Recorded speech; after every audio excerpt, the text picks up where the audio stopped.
Márcio, tá me ouvindo? Opa, boa noite, tudo bem, professor? Boa noite, Márcio. Como é que você tá? Excelência, doutor Márcio. Nada, que isso? Como é que você tá? É, Tudo bem? tudo ótimo e com você? Tudo bem, tudo bem. Hoje a gente está aqui no Rio com um clima de Belém, né? Que está bastante quente, né? Aqui, nesses últimos dias, tem feito um calor, assim, fenomenal, né? E Então, a gente está aqui em Belém, no clima de Belém, bem quente também. que não muda muito, né? É, verdade. É, Márcio, vamos esperar só uns 5 minutinhos antes de tá começar o ótimo. tema, só para dar a hora exata aqui e dar tempo do pessoal chegar. Perfeito, perfeito, tranquilo. Eu até coloquei no grupo lá da nossa turma, que a gente, para quem não Ah, sabe, a sim, gente estudou junto no Cefet, Cefet pois do é. Rio, turma Já 1 AELT. de alguma forma já dentro da economia digital, né? Porque a gente fazia eletrônica, né? Então É de alguma verdade. forma a gente é um pouco produto dessa nova economia, né? Então Aham, com certeza. apesar Só de que a termos gente, seguido depois outras áreas, né? é verdade, a gente agora está amparando essa área da economia 4.0, né? Pois Uma é, tributação exatamente. 4.0. Tributação 4.0, né? Que agora está É, realmente em voga, né? Não só no Brasil, né? Mas no mundo inteiro, né? É o que mais se discute hoje em dia em termos de tributação, é a tributação da economia digital, né? E realmente a gente tem vai uma. ter bastante para conversar aqui hoje, Essa durante a moça que nossa live. entrou, Santoro, é parente sua? Ah, minha esposa. Ah, Minha sua esposa. esposa. Ah, prazer. Tá aqui Muito prazer. na sala. Eu tô no escritório. Ah, tá. Tu tá no escritório da tua casa. Pois é. É, também. Tô montando ainda aqui. Eu tô vendo aí os livros atrás, né? Não dá para ver os títulos, né? É, tem a ver com direito tributário, comércio internacional, Hum, mas a prateleira mesmo fica em frente aonde eu estou aqui. E tem uma Ah, outra sim. prateleira no outro quarto. Aí tá distribuído aqui. Bom, o bom é que Só pelo menos a para. sua prateleira ela não é fake, né? Ela é verdadeira, né? Porque hoje em dia as pessoas usam pano de fundo, né? Com prateleiras de livros, né? E tem até a decoração de livros falsos também, né? Então tem de tudo. Os livros virtuais, né? Livros virtuais, né? Livros intangíveis, né? Sem, Exatamente. sem ser e-books. É, Deixa eu é ver a hora verdade. aqui. 9h15. 9h15 agora. É que eu acho que a outra live ainda deve estar rolando e o Aham. pessoal ainda está lá, na Ah, outra sim. live. A do É, curso, né? Do ISMS, né? lá do, É, do do grupo do ICMS. ICMS Pará, Sim, do qual faço parte também. perfeito. Aliás, o Ó, nosso a assunto de Fernanda, a hoje, Fernanda é do né? time aí. Fernanda é do time lá. Já tá. Fernanda, já acabou a live de lá? Já acabou. Então agora o pessoal vai começar a vir. Então tá. Então vamos começar aqui. Tá ótimo. Eu sempre começo uma apresentação de nós aqui, depois uma apresentação do tema que a gente vai falar. Uhum. Então, assim, te dou a palavra aí para você se apresentar. Aí Bom, depois eu me né? apresento e a gente começa o debate. Tá bom. Primeiramente, para quem né, não ouviu o início da live, né? Eu já conheço o professor Rafael há muitos anos, né? Porque nós estudamos juntos no ensino médio, no Cefet, né? A gente fazia curso técnico de eletrônica na época, né? Já no No Rio início de aí, Janeiro, né? no Rio de C7RJ, Janeiro, só para exatamente. esclarecer. Né? Só a vida nos levou para caminhos muito diferentes da eletrônica, né, que é o curso que a gente fazia lá, mas acabou que de alguma forma esses caminhos se cruzaram, né? É, eu segui a carreira jurídica, né? Fui oficial de justiça, depois fui advogado da União por quase 10 anos, e em 2015 eu ingressei na magistratura federal, que é onde eu estou até hoje. Eu estou na primeira vara federal da subseção judiciária de Duque de Caxias, no Rio de Janeiro, e é uma vara que ela tem uma atribuição bastante ampla, né? Praticamente todas as matérias, exceto previdenciário e penal, né? Mas a gente pega muito tributário, principalmente execuções fiscais, né? Que eu diria que hoje a maior parte do acervo da vara são as execuções fiscais. Então enfim, né? Essa é, resumidamente, a minha trajetória aí na jurídica, né? Então, bom, Uhum. pessoal, algumas pessoas me conhecem, outras não, né? Sou Rafael Camera, sou auditor aqui da Secretaria de Fazenda do Estado do Pará. Trabalhei com o Márcio no TJ também, É verdade, TJRJ. é verdade. Eu A tinha gente esquecido trabalhou disso. Na no época que eu era oficial de mesmo. justiça, você era Eu técnico estava lá naquela época, né? como É, técnico analista, agora eu não sei, eu acho isso. que foi. É. Você Eu depois fui passou para técnico e analista fui também. analista. Fez o ciclo Isso. completo ali, né? É É, verdade. Você estava numa vara empresarial, né? Na época, não era isso, segunda vara cara. empresarial. Aliás, Isso. segunda é onde eu fiz estágio, foi quinta vara É, empresarial, era servidor. é verdade, é verdade. Aí É, depois fui para a vara civil, fui para a vice-presidência. pois Foi, é. a gente foi rodando um pouco lá. E é interessante, né, como é que o direito leva a gente para vários caminhos que a gente nunca imagina, né? Isso que eu acho que é o legal da nossa carreira, né? Porque para quem realmente procura a carreira pública, né, os caminhos são vários, né? E tem uma frase que é um pouco chavão, né, mas que diz que é a carreira que acaba te escolhendo, né? Porque em grande parte a gente segue rumos que a gente nem imaginava no início da faculdade, né? Eu mesmo nunca imaginei que eu Uhum. estaria no meu cargo hoje, juiz federal. Se alguém falasse para mim, isso daí eu não acreditaria, porque eu tinha outros planos quando eu entrei na faculdade de Direito, né? E a gente acabou se cruzando aí várias vezes, né? Realmente no TJ foi uma boa Várias vezes lembrança. e às É. vezes presencialmente, né? Quando eu ia no Rio, a gente conversava, né? Pois é, exatamente, com E certeza. Aliás, eu aguardo aí, é, né? Quando acabar essa pandemia aí, você voltar aqui para o Rio de Janeiro para a gente poder estaremos se aí. reencontrar presencialmente, né? E não só virtualmente, né? Nesse mundo digital, né? Com certeza, estaremos aí. Então tá Previsão para ótimo. maio, né? Minhas férias em maio, previsão para Ah, maio. perfeito. Até Espero que lá, até lá estejamos todos aí já livres aí dessa pandemia. dessa pandemia. É. Bom, então a gente vai falar hoje sobre a tributação na economia digital, né? Uhum. Para quem é da área tributária, né? Já sabe que a gente tem debatido muito essa reforma tributária, que é justamente para abarcar certas operações novas, recentes, né, decorrentes dessas mudanças digitais, que fazem com que haja o risco de você não conseguir, mantendo as regras de hoje, né, que são baseadas numa economia tradicional, né, uma economia de bens tangíveis, uma economia de estabelecimentos físicos permanentes, né? E a gente foi vendo ao longo da história que as revoluções industriais, hoje a gente está na quarta, né, elas foram cada vez mais aumentando a abrangência dessa revolução, desse alcance da economia. Né? Com Depois, certeza, né? primeiro veio o carvão, depois o petróleo, depois veio uma inovação tecnológica maior e sempre a tecnologia que vai fazendo, vai sendo o paradigma da troca de uma revolução para outra. E agora a gente está nessa, né? Quarta revolução, a gente tem aí cloud computing, a gente tem cessão de direitos de usos, né? Então é isso que a gente vai falar, é sobre esses novos, essa nova estruturação econômica, esses novos paradigmas que fazem com que a gente tenha que repensar o nosso sistema tributário.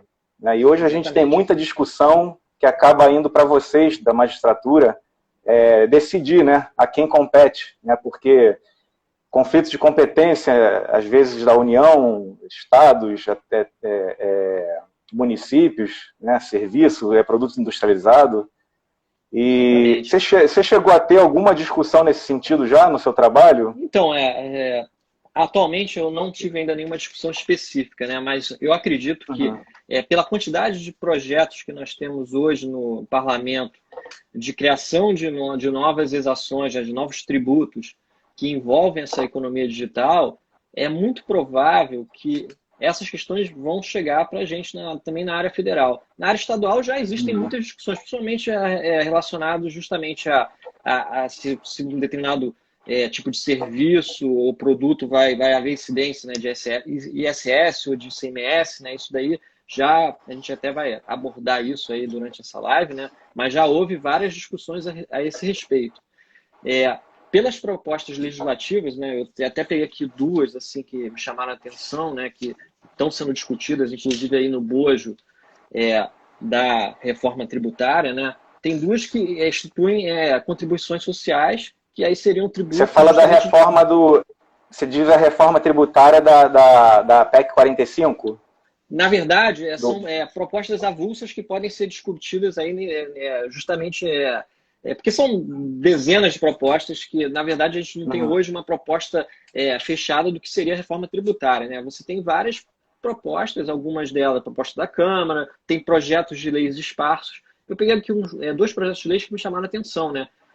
Um deles é o projeto de lei número 218 de 2020, que ele cria uma contribuição social sobre serviços digitais, né? O artigo 149 da Constituição diz que esse tipo de exação é de competência da União, né? Então seria um tributo da União, e nesse caso essa contribuição social ela abarcaria serviços digitais numa alíquota de 3% sobre a receita bruta e destinariam esses recursos para programas de renda básica. E tem um outro projeto de lei, que é o 2358 de 2020, que cria uma contribuição de intervenção, né? Uma CID, a CID digital, uma contribuição de intervenção do domínio econômico, que também, no caso, é a atribuição da União, né?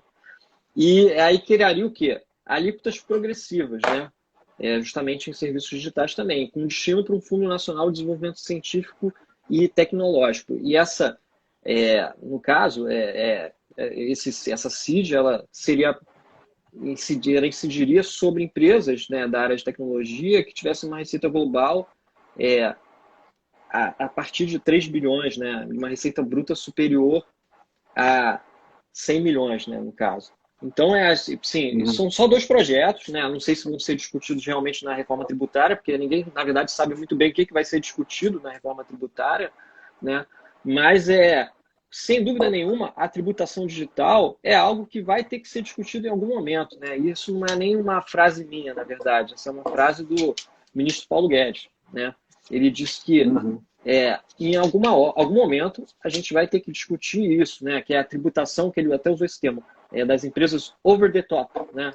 OTT, né? Que são justamente essas big techs, né? Essas grandes empresas de tecnologia, Amazon, Apple, Airbnb, Netflix, todos nós conhecemos assim, e essas marcas aí estão todas no nosso dia a dia, né? Uma hora a gente vai ter que discutir isso. Quando vai ser? Não sabemos, né? Existem já discussões que foram travadas de forma pontual, né? E isso a gente vai também abordar aqui na live, né? Por exemplo, a questão dos serviços streaming, né? Que é Netflix, né? Spotify, etc., né? Já existe, né, a previsão, né? Isso aí eu acho que até você pode até falar com mais propriedade, porque tá mais nessa seara aí da sua atuação. O que tem acontecido para o pessoal que está vendo aí, que não lida diretamente com essa área, o que está acontecendo no mundo, né? A gente vive num mundo que sempre foi estruturado com base numa operação de uma indústria, essa indústria está no país, essa indústria remete produtos, mercadorias para uma loja em outro país e essa loja promove a venda para os consumidores dentro daquele país. O que está acontecendo hoje com o mundo tecnológico? Essa empresa industrial, no caso dos bens tangíveis, continua produzindo, mas acabou esse intermediário daqui. A produção vai direto, né? Você tem hoje a intermediação nos marketplaces, né? Você faz compras online, e antigamente era fácil você tributar, assim, seja pelos tributos aduaneiros, né? Quando você cruza a fronteira de um país, a gente tem os tributos de imposto sobre importação, IOF, IOC, né? Imposto sobre operações cambiais, financeiras, são tributos sobre aduaneiros. Então, quando você chegava com um container grande, cheio de produto, era fácil para a Receita chegar lá, verificar e aplicar a tributação. Hoje, o que acontece? O consumidor vai dentro do marketplace dele, compra um produto, ele não vem mais de forma unitária dentro de um container. Não, ele vem pelo correio, ele vem por meios individualizados, né? Então, isso acaba dificultando a tributação sobre o consumo, acaba com a tributação sobre a renda, né? Porque não tem mais estabelecimento aqui dentro das regras de hoje. E a tributação da renda fica toda com o país de origem, aí causa o que eles chamam de uma injustiça fiscal internacional, né? E esse é um dos fatores, né? Você faz a compra direto pela rede mundial, uma compra online. Outro fator que está descaracterizando aqui a nossa estrutura tributária atual são os novos bens, os bens intangíveis agora. O bem não tem mais aquela materialidade física que fazia com que ele, quando passasse na aduana, onde são cobrados os tributos aduaneiros, ele fosse localizado. Agora não, agora ele vem pela rede, por cabo, ele não vem fisicamente mais. Então você dificultou essa fiscalização também. Com certeza. E outro é que você mudou também a forma de você proceder os contratos. Aí dentro daquilo que a gente tinha falado sobre conflitos de competência, o que acontecia antes? Antes a gente tinha uma definição clara do que é mercadoria, do que é serviço, a gente tinha uma definição clara das atividades industriais, tinha uma definição clara do que era atividade de serviço e do que era uma atividade comercial. Hoje não, hoje está tudo se misturando. Exatamente. Então, até aproveitando esse seu gancho sobre conflitos, né? Eu vou trazer aqui o caso dos serviços de streaming, né? Que é Netflix, enfim, Spotify e tudo mais. Houve, né, uma lei complementar que foi aprovada em 2016, né? Que essa lei complementar 157 de 2016, ela trouxe para a lei do ISS uma série de serviços que antes não constavam, né? Processamento, armazenamento, hospedagem de dados, elaboração de programas de computadores, disponibilização de conteúdos de áudio, vídeo, imagem, texto, nos serviços de streaming. Só que você também você teve logo após um convênio, né, do CONFAZ, né, acho que o número 106 de 2017, que também previa o ICMS, né? Então, você começou a ter um conflito. Então, na verdade, o streaming vai ser de o quê? ICMS ou vai ser de ISS, né? Então, houve essa discussão, né? O que tem prevalecido é que incide, no caso, o ISS, né? Mas nem todas as cidades, né? Porque aí o ISS, então, vai ser um tributo do município, né? No caso. Mas nem todas cobram também, né, desses serviços, né? Então, na verdade, você tem hoje ainda uma grande confusão, né, nesse cenário, né? E isso, na verdade, é só, digamos assim, a ponta do iceberg, né? Porque a gente está falando aqui de um tributo que vai ter uma alíquota mínima de 2%, né? Mas não vai ser muito mais do que isso. Não é um valor tão elevado, né? Para se ter noção, somente, assim, eu vi aqui um dado que me deixou realmente abismado, assim, de como eles faturam, né? Só em 2020, a Netflix faturou aqui no Brasil 6 bilhões de reais, 6,7 bilhões de reais, né? Ou seja, mesmo com essa previsão do ISS, eles ainda pagam, né, em termos tributários, um valor muito pequeno, né? Por mais que a Netflix ela tem um escritório no Brasil, um estabelecimento aqui no Brasil, um CNPJ próprio, isso não significa que a gente tem hoje algo que se possa chamar de uma justiça tributária, né? E eu vou usar aqui um exemplo que eu acho muito interessante para a gente conseguir perceber isso, que é o caso do Airbnb em conflito com a rede hoteleira. Na verdade, é um conflito mundial, né? É quase uma guerra, né, que é travada hoje entre o Airbnb e os setores hoteleiros. Olha só, a rede hoteleira, ela paga imposto sobre a receita total dela.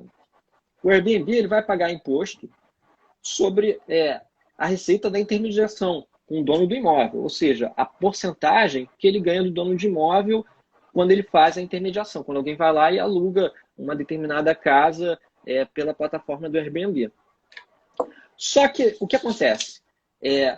O valor que é para a pessoa física, vai ser tributado como imposto de renda de pessoa física, que é muito mais complexo, né, no caso, para Receita fiscalizar, e também vai ser um patamar menor no final das contas, né, sem contar a sonegação fiscal que vai ocorrer aí em grande parte, ou ainda em outros que o valor não vai ser nem suficiente para sofrer tributação, dependendo do valor que a pessoa receber anualmente, né.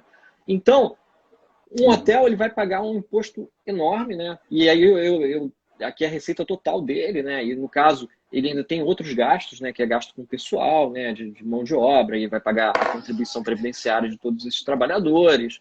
Enfim, são vários gastos que o Airbnb não vai ter, né? Então, ainda que nessa economia digital, e isso é uma alegação muito constante dessas empresas, elas falam o seguinte: não, nós pagamos impostos, né? E elas não estão erradas, eles pagam impostos, de fato. E em grande parte, pelo menos aqui no Brasil, a maioria delas tem estabelecimentos aqui, né? Essa questão do estabelecimento permanente, né? Que muitas vezes é um grande conflito na Europa. Depois a gente pode abordar isso melhor. Mas aqui no Brasil não é tanto, porque essas empresas têm CNPJ aqui e a gente aqui, apesar de ser signatário de uma série de tratados, né, bilaterais, né, que justamente para evitar a questão da bitributação, né, de uma empresa ser tributada aqui no Brasil e também no exterior, a gente usa muito um expediente chamado retenção do imposto na fonte, né? Então, mesmo quando a empresa ela tem um estabelecimento em outro país, você tributa o valor que ela recebe lá através desse expediente, imposto de renda na fonte, né?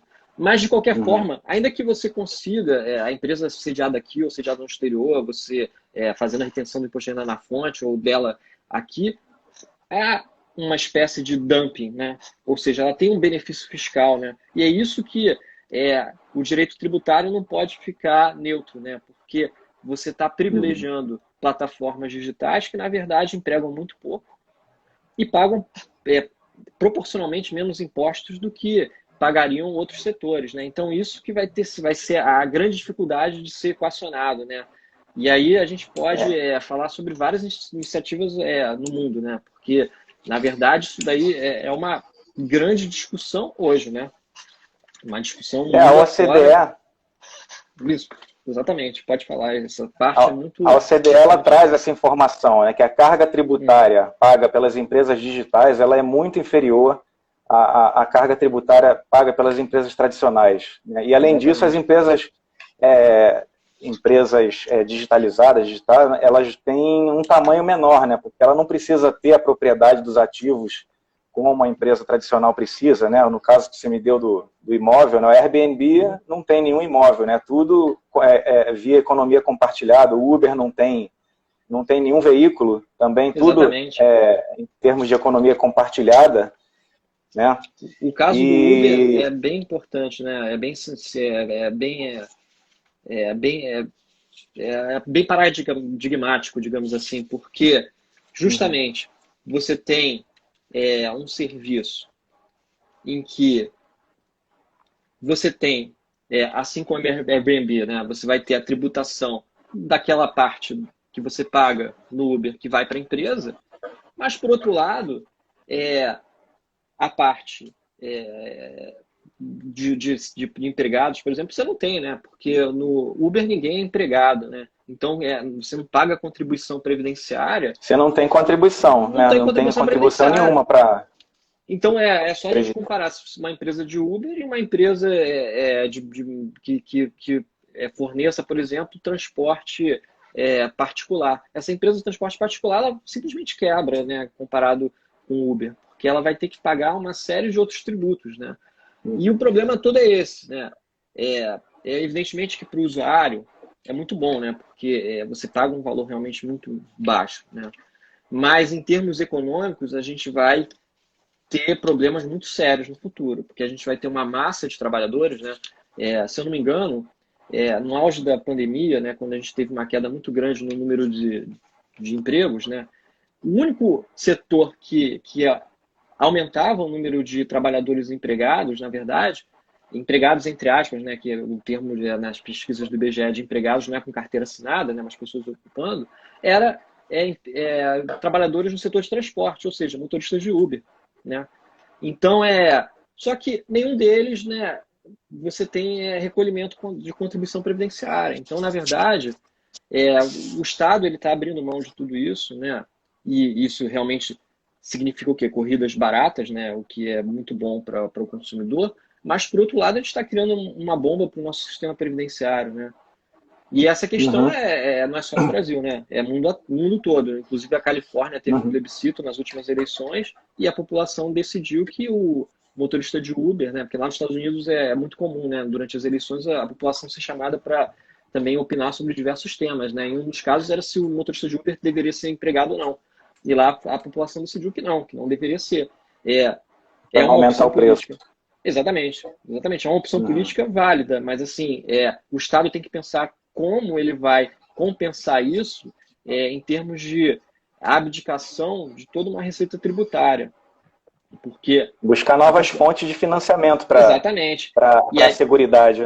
exatamente, é aí que entra justamente essa discussão. Que tipo de tributos a gente pode criar para compensar justamente toda essa. Eu não estou usando tecnicamente essa palavra, mas entre aspas, renúncia, né? Que está sendo ocorrida Uhum, com todas essas plataformas, né? Eu vou aqui dar um exemplo, uhum. por exemplo, do streaming, né? O streaming que a gente falou que já incide o ISS, né? Que foi pacificado hoje em dia, embora nem todas as Não, é cidades cobrem. interessante até um detalhezinho a respeito do streaming, né? Não sei se, Uhum. aliás, termina de falar que eu não quero, pode ser que eu Só antecipe o para que você fazer vai uma falar. comparação para ver como Tá, isso causa assimetrias, né?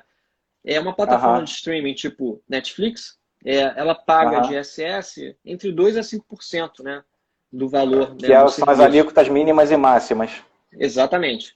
Agora, se você aluga um filme pelo NetNow, isso é um ter serviço de telecomunicação, então você vai exigir ICMS, que vai até 28%.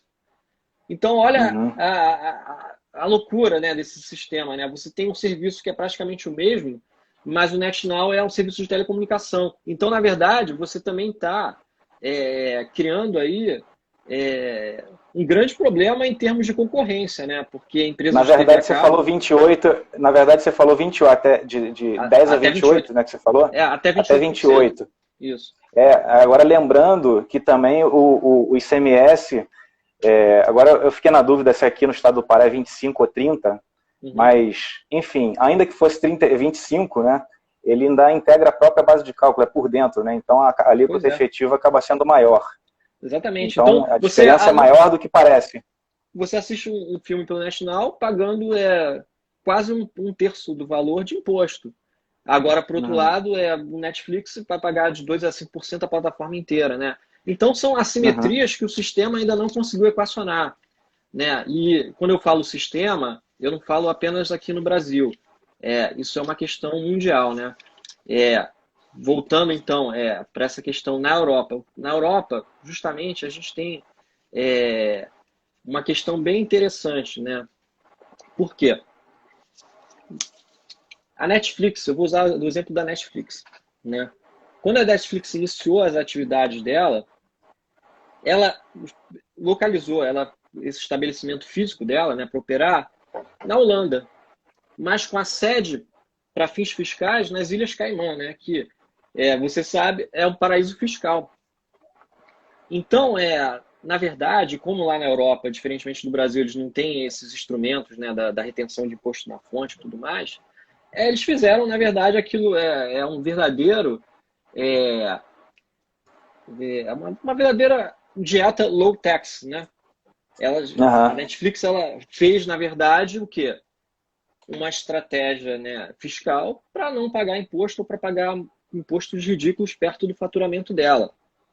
Só um detalhe, para uma coisa que agrava mais o que você falou, que na Holanda eles utilizam a conexão, né, o elemento de conexão na Holanda é a nacionalidade. Então, a Uhum, empresa ela se estabelece na Holanda, mas não é holandesa. Então, não é lá que vai ser pago tributação sobre a renda. uhum. Aí ele segue a cadeia adiante, aí vai para a Ilha Caimã, que é tributação de paraíso fiscal. Então tem toda uma estrutura jurídica que eles criam para fugir, Exatamente. para abraçar o máximo de soberanias possíveis com as empresas e fugir dessa tributação. Exatamente, né? Você vê que Várias empresas se aproveitaram disso. várias empresas fizeram isso E o que aconteceu? Houve, evidentemente, reação, né? Por que essa reação foi principalmente desencadeada na Europa e não nos Estados Unidos? Por uma razão muito simples. As Big Techs, né, elas se concentram justamente nos Estados Unidos, né? A Big Techs, como nós falamos, Airbnb, Netflix, Google, Facebook. Só que o mercado consumidor europeu é simplesmente um dos maiores do mundo, né? Só que as empresas são sediadas, muitas vezes de forma fictícia, né? Como nesse caso, né? Praticamente fictícia, né? Na Holanda, mas são empresas americanas, né? E o lucro vai sendo remetido justamente para os Estados Unidos. Então, a reação surgiu principalmente na Europa, né? Então, começaram a discutir impostos sobre serviços digitais. O que esse imposto sobre serviço digital vai levar em consideração, né? O imposto sobre serviço digital, ao contrário dos impostos convencionais que estão colocados principalmente justamente no trânsito de bens corpóreos, como você falou muito bem, o imposto sobre bens digitais ele vai ter outros critérios, né? Então, um critério que é fundamental é a chamada presença digital significativa. E a presença digital significativa ela tem vários elementos, né, que podem caracterizá-la, né? Pode ser a quantidade de contratos fechados em um determinado país de consumo, critério da receita oferida através da plataforma digital, critério do uso de domínio em determinado país, do uso de sites locais ou plataformas locais em idioma local. Então, há uma série de elementos, né, que podem fazer com que você considere uma determinada empresa com estabelecimento virtual em um determinado país. Justamente para o quê? Para evitar essa situação que a gente narrou aqui da Netflix, que foi sede para fins fiscais na Ilha Caimã. O que aconteceu? Uma forte reação dos Estados Unidos, né? Evidentemente que os Estados Unidos se sentiram ameaçados, porque isso implica o quê? Em taxar, né? em criar impostos sobre empresas americanas, ou seja, é um lucro que volta para os Estados Unidos, na verdade, né? Então, hoje em dia, você tem uma série de países já na União Europeia instituindo esses impostos, né? Na França e na Espanha, já existem bem avançado a criação desses impostos, né? Já existe a criação desses impostos. Só um detalhe, na França, ele foi criado nesse DST, né, que a gente não está falando de doença, a gente está falando de Digital Service Tax. Né? Esse Digital Service Tax ele teve uma tentativa de implantação na França em 2019 e começou a ser cobrado. Só que, diante da perda da arrecadação das empresas americanas, o Trump, na época, presidente dos Estados Unidos, ele ameaçou a França a taxar as importações de produtos franceses. Então, a França, a partir de 2020, voltou atrás e retrocedeu nesse tributo digital. Né? A França já saiu fora. Continua na Inglaterra, continua na Espanha, como você falou, mas a pressão norte-americana está acontecendo. Não, e olha só, a partir de 2021, né, a Netflix, se eu não me engano, ela já criou uma sede física na França e na Espanha. Né? Ou seja, é tudo um jogo, na verdade, né? Um jogo de pressão. Né? Você pressiona por um lado e por outro, e as empresas elas vão cedendo, porque realmente é uma situação que é insustentável. Né?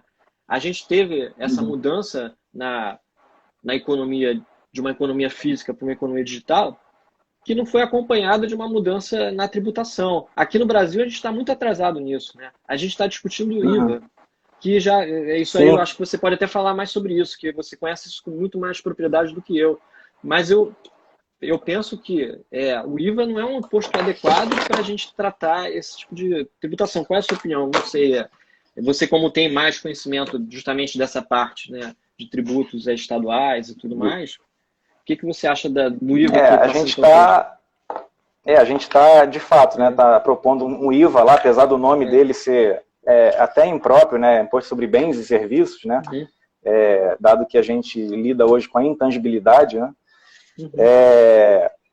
Na Constituição de 80, a gente já poderia ter superado esse problema, porque qual o problema que a gente tem? A gente tem uma uma separação na tributação sobre o consumo, né, entre serviço e bem, né? Ou seja, você coloca competência para dois entes distintos. Logicamente, isso vai criar conflito, né? Que o principal tributo arrecadatório dos estados é esse tributo sobre o consumo, ICMS, e o principal do município também é sobre o consumo, que é o ISS. Então, a ideia do IVA é você unificar todos aqueles que incidem sobre o consumo, né, e circulação de mercadoria incide sobre o consumo.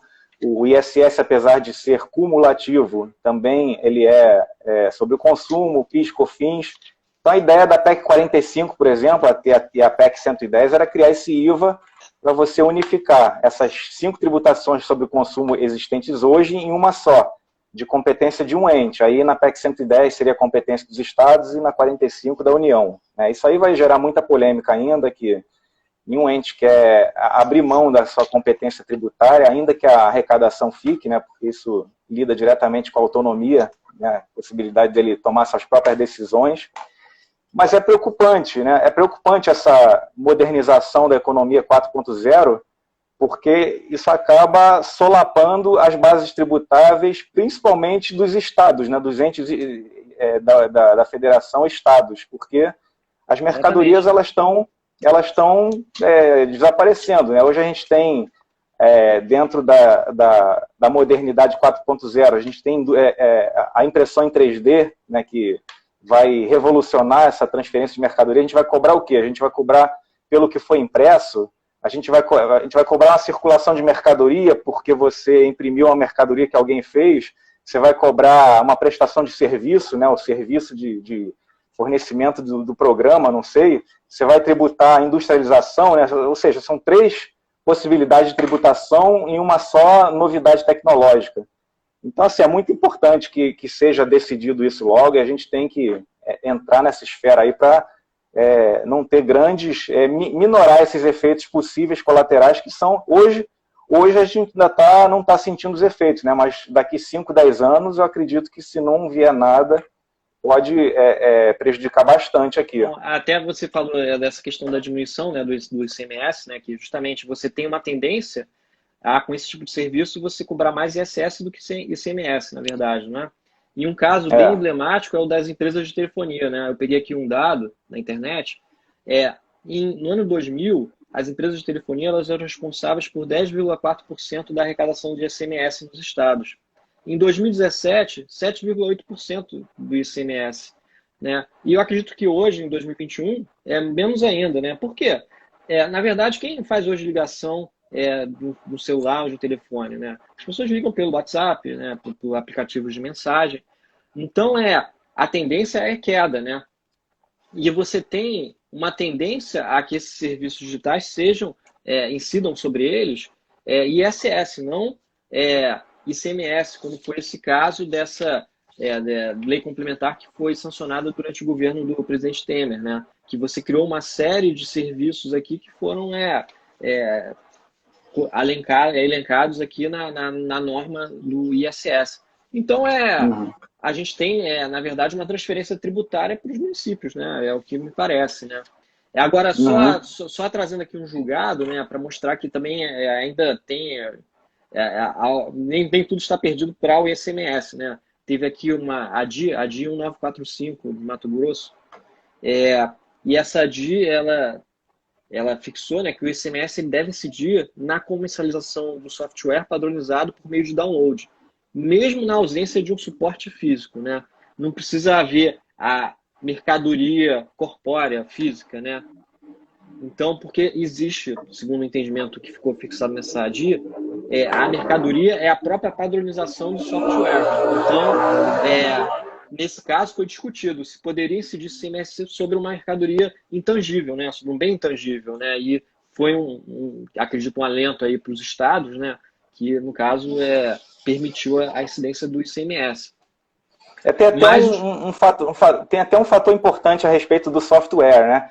Porque, como eu falei no início, estava indo para a justiça, né? Decisão da competência que a materialidade ela não está configurada na legislação atual. né, nos moldes da economia atual.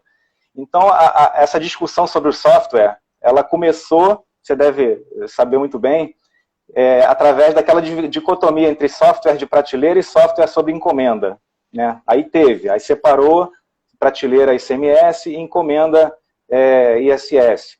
Aí a evolução dessa discussão não parou por aí, a gente continuou a discussão agora através do download, né? Que a mercadoria não era mais vendida em prateleira, então o software de prateleira deixou de existir. Aí passou a ser por download, você compra e baixa na sua casa o aplicativo que você vai usar no seu próprio computador.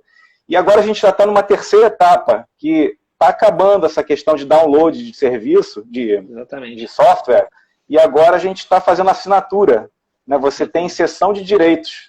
Agora, não é mais download, vai ter que ter uma outra ADI para poder configurar a competência dos estados. Né? A gente fica cada vez mais lidando com novidades que vão diminuindo a nossa possibilidade e é o problema, né?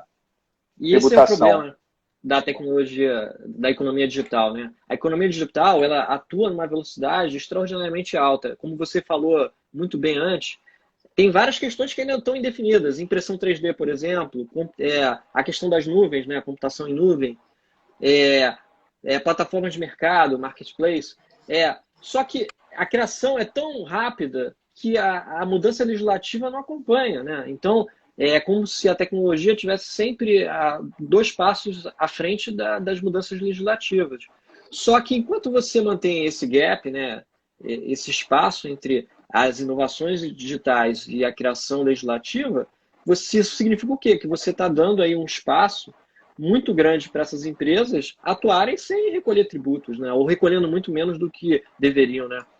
Eu me lembro que houve muitas mudanças, né? Uma mudança assim, que eu vejo prática, né? Hoje em dia, se você faz um download de um aplicativo na plataforma do Android ou da Apple, você paga em reais, você não paga mais com valor em dólar, né? Você já reparou isso nessa mudança? Antigamente a gente pagava em dólar, né? Por quê? Porque essas empresas nem tinham sede aqui no Brasil, né? Que era uma compra internacional, né? Aí esse daí é um dos fatores, lembra que você falou agora há pouco sobre a presença digital significante? Exatamente, a presença digital Então um dos critérios é esse, é você ver se está sendo vendido na língua do consumidor, se está na moeda do consumidor. Exatamente. Só para ilustrar o que você tinha falado antes também.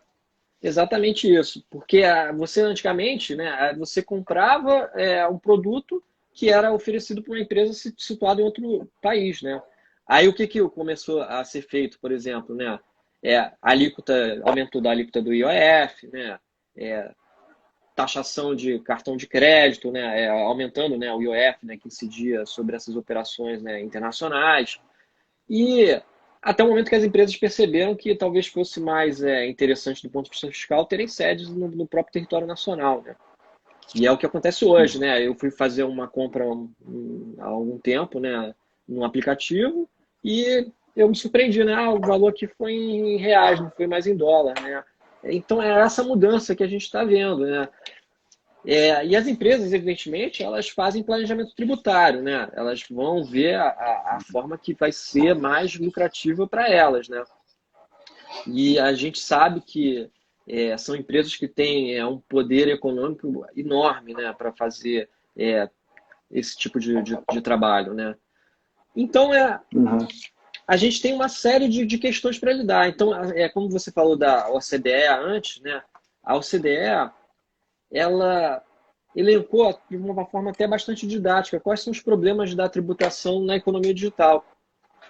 E o primeiro problema é o quê? É esse fluxo de bens intangíveis, que é uma mobilidade de usuários enorme, uma volatilidade dos negócios, que dificulta enormemente a fiscalização tributária, né? A relevância das informações que são oferecidas pelos usuários, que usualmente é de modo gratuito e voluntário, que resulta em um banco de dados, na verdade, que tem um altíssimo valor. Um grande exemplo disso é o Facebook, né? O Facebook, por que ele não cobra, né? Já pararam, né? Será que as pessoas que estão vendo a gente já pararam para se questionar por que eles não cobram a gente? Porque, na verdade, nós somos, né, o produto do Facebook, né? Nós somos o produto. Até tem aquele documentário, se não me engano, é Dilema das Redes. O produto do Facebook é o usuário. Por quê? porque o banco de dados que se cria, ele é vendido para empresas e tem um valor enorme para a publicidade, né? Então, todo mundo já passou pelaquela experiência meio fantasmagórica, né? A gente está fazendo uma pesquisa no Google e de uma hora para outra você entra no Facebook e aparece justamente anúncios daquilo que você pesquisou. Ou você compra uma passagem aérea para a praia e começa a aparecer uma série de propagandas relacionadas com o lugar que você vai viajar. Tudo isso, na verdade, faz parte desses bancos de dados que são criados através das informações oferecidas pelos usuários, que quando você aceita integrar essas plataformas, você, na verdade, está dando autorização para que a sua vida virtual seja totalmente devassada. E o que tem valor agregado é isso, né? Outra coisa que a gente tem, só para fechar aqui, as estratégias que as empresas usam para evitar a presença tributável nos mercados de atuação, que é o que a gente falou, o exemplo da Netflix, né, de ter uma sede na Ilhas Caimã, né, sede fiscal na Ilhas Caimã. Então, isso tudo, a OCDE vai apresentar uma série de recomendações para os países, né, de como eles podem proceder para evitar esse tipo de simulação, de planejamentos tributários abusivos, né, e alcançar a tributação dessas empresas, né? Porque isso tem que ficar muito claro, não é sufocar as startups, né? Que tem um papel na economia extremamente importante hoje, mas é que não se crie uma espécie de dumping social para que empresas que utilizam muito pouco mão de obra e que muitas vezes não tem qualquer base territorial, tem uma base territorial muito pequena nos países onde elas arrecadam dinheiro, que essas empresas simplesmente não se tornem sanguessugas de recursos e não devolvam nada em termos sociais para a sociedade, que é isso que é o papel da tributação, né? Que é você dar, que a empresa, enfim, todos aqueles que oferem renda e que consumam bens e serviços, deem uma contraprestação social para que aqueles países, aquela sociedade possa se desenvolver, né? De forma coletiva. Quem manifeste, quem exiba uma manifestação de riqueza, né? É até o fundamento dos impostos. Exatamente. Né? Exatamente isso. Aí, assim, uma possibilidade, né, que a OCDE, na verdade, a OCDE, junto com o G20, eles estão empenhados naqueles planos, 15 planos de ação BEPS, que é o Base Erosion Profit Shifting, que significa em português falar sobre a erosão da base tributável, né, você acabar com as possibilidades de tributação, por exemplo, tornando os bens intangíveis, né, e profit shifting, que seria você ficar deslocando lucro para buscar aquele país que tem uma tributação sobre a renda menor do que, ou mínima ou nula. Né? Então, assim, esse grupo, eles têm um plano de ação que trata especificamente da economia digital. Esse plano de ação é o primeiro deles, é o plano de ação que fala sobre a economia digital. E uma das formas que é dita como para você poder abarcar essas novas tecnologias, essa nova economia 4.0, é você verificar, através de uma reforma constitucional, né, a possibilidade de você deixar de aplicar aquele princípio da legalidade estrita ou tipicidade cerrada, né, que você tem que estar estritamente descrevendo exatamente o fato gerador. Botar de certa forma, uma certa liberdade para você enquadrar essa tributação, para que continue havendo uma justiça fiscal, que todo mundo cumpra com a sua obrigação, que é o princípio, um princípio tributário, é o dever fundamental de pagar tributo, né, que é de todo mundo, na coletividade, que usufrui, né, bem ou mal. O pessoal vai falar que não recebe contrapartida, mas a gente recebe, né, a gente tem estrada, a gente tem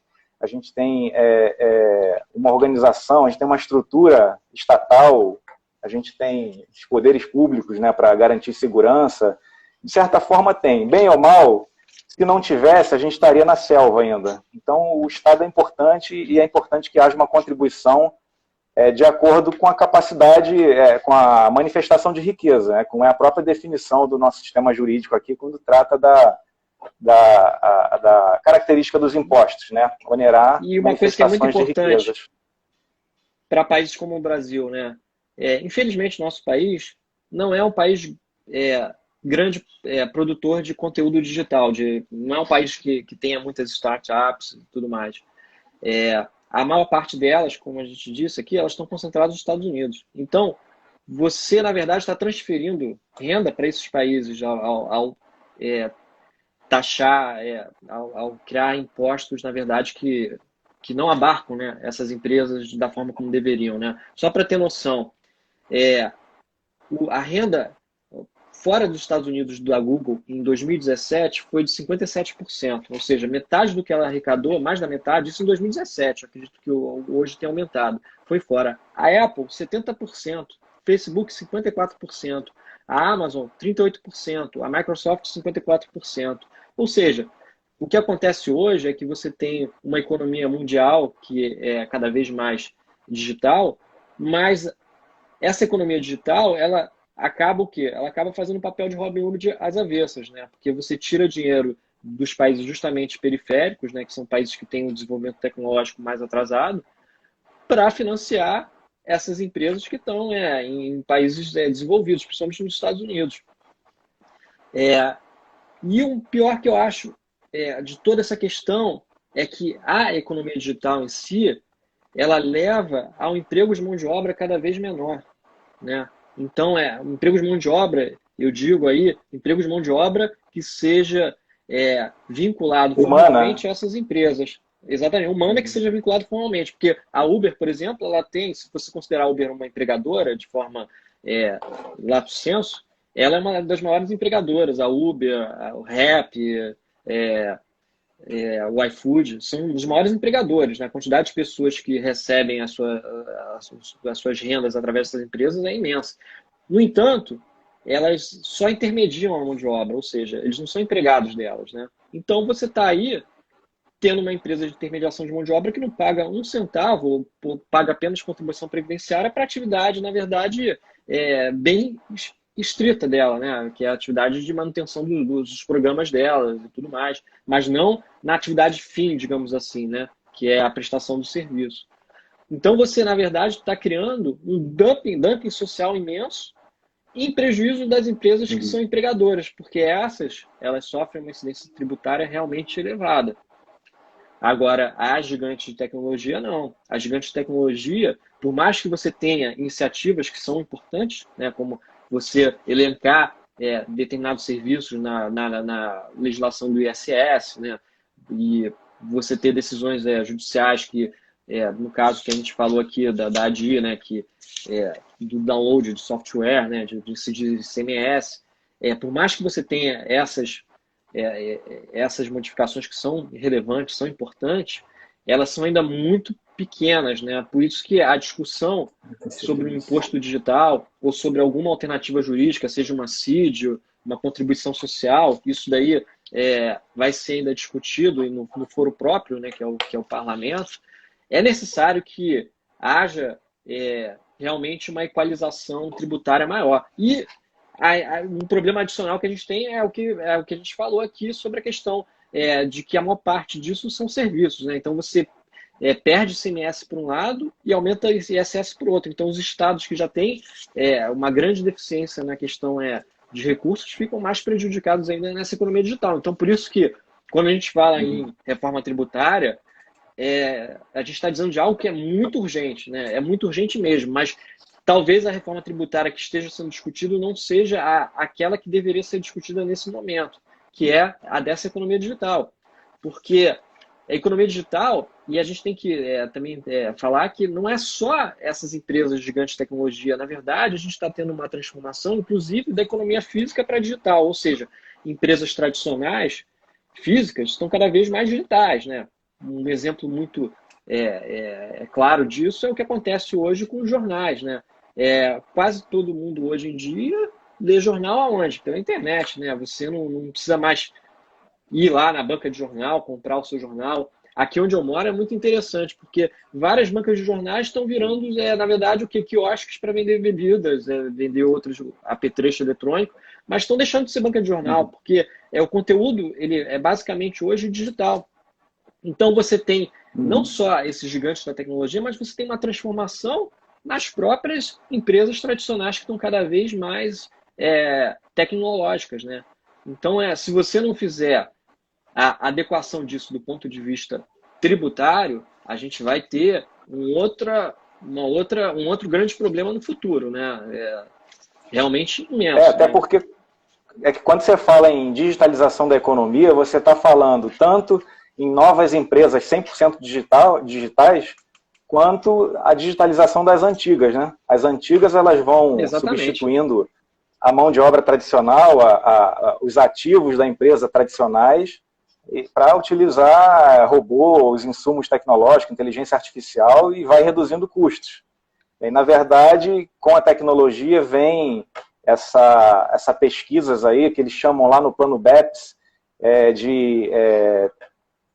não sei, eles procuram garimpar dentro dos acordos internacionais, das legislações tributárias dos países, brechas, né, para poder fugir da tributação também.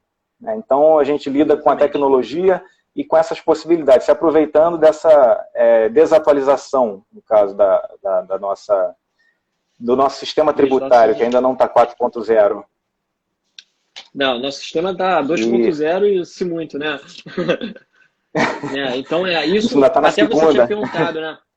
Sobre o meu trabalho, né? Na vara onde eu estou, né, atualmente, é uma vara que tem competência tributária. Então, a gente, grande parte dos nossos processos são de natureza tributária, principalmente execuções fiscais. E a gente ainda não vê esse reflexo da economia digital nas demandas judiciais. Por quê? Porque a nossa carga tributária está na carga, ela está incidindo hoje, em sua maior parte, nas empresas analógicas, digamos assim, né? Na comercialização de combustível, onde eu estou, principalmente, combustível há várias empresas, porque fica ali em Caxias, a gente tem um polo petroquímico, né? Da Petrobras, então tem refinaria e tudo mais, tem várias empresas desse tipo. Isso mostra, assim, de alguma forma, o descompasso que a gente está na nossa legislação, né? Porque essas demandas ainda não estão chegando ainda, né, para a gente, né? Por quê? Porque simplesmente essas empresas elas não estão sofrendo nenhuma grande incidência de tributos ou estão sofrendo novos tributos a ponto de levar essas questões. As questões que a gente teve, né, já discutidas, né, nos tribunais foram principalmente com relação a ICMS e ISS, né, daqueles novos serviços. Conflitos de competência. E tudo mais. Conflitos de competência, software, tal. Mas, assim, as coisas mais atuais hoje, a gente não tem nem jurisprudência, porque simplesmente não tem discussão. Computação em nuvem não tem discussão, impressão 3D não tem discussão, plataformas de mercado não tem discussão. Né? Quando muito você tem discussão, por exemplo, em responsabilidade do consumidor, né? Quando você vai fazer uma compra lá no Mercado Livre, né? Quem vai ter que pagar? O Airbnb deu um problema na sua hospedagem. Mas o Uber, que você teve algumas discussões na Justiça do Trabalho, sobre vínculo empregatício, mas você não tem, porque essas questões não estão chegando ao judiciário, porque você ainda não alcançou pela legislação essas empresas da forma como eu penso que deveria ser alcançada. Né? Márcio, só um comentário aqui, a gente tem 10 segundos aqui para finalizar, então porque já é o tempo aqui. Aí, agradeço aí o convite e espero aí participar de novas discussões. Obrigado. Vamos trabalhar juntos aí bastante. Um abraço a todos.